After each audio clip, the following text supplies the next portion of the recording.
پہلے ذرا آپ یہ ویڈیو دیکھیں. اطیعوا اللہ و اطیعوا الرسول و اولو الامر منکم. اولو الامر کی مرضی کے بغیر، حکم کے بغیر کوئی جہاد کا جا فتویٰ نہیں دے سکتا.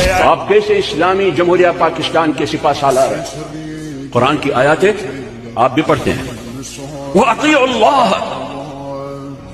وَالرَّسُولَ وَأُولِي الْأَمْرِ مِنْكُمْ. تو اولی الامر کون ہے؟ وہ اپنے آپ کو اولی الامر قرار دیتا ہے. یا ایھا الذین آمنوا اطیعوا اللہ واطیعوا الرسول واولی الامر منکم. اللہ کی اطاعت کرو، رسول صلی اللہ علیہ وسلم کی اطاعت کرو، ٹھیک. واولی الامر، حکمران کی اطاعت کرو، امیر کی اطاعت کرو. لیکن اس پر بات کریں گے کہ آپ امیر ہے یا نہیں ہے.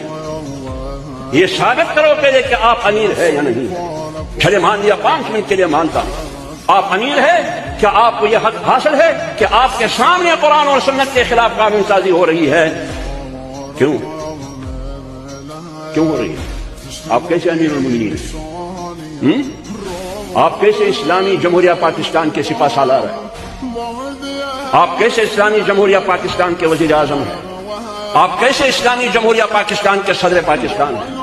آپ کی توسط سے، آپ کی رضامندی سے، آپ کی چکری میں قرآن و سنت کے خلاف قانون سازی ہو رہی ہے.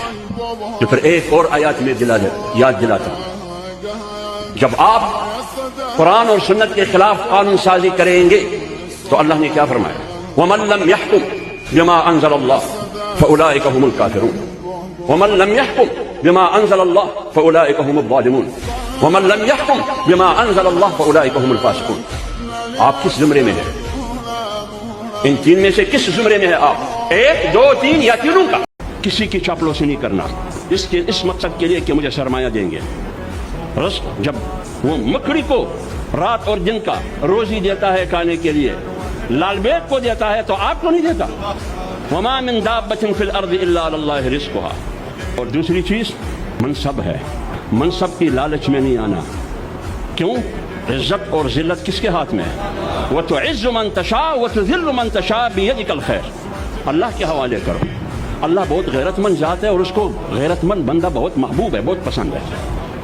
اور تیسری چیز موت سے نہیں ڈرنا. خوف.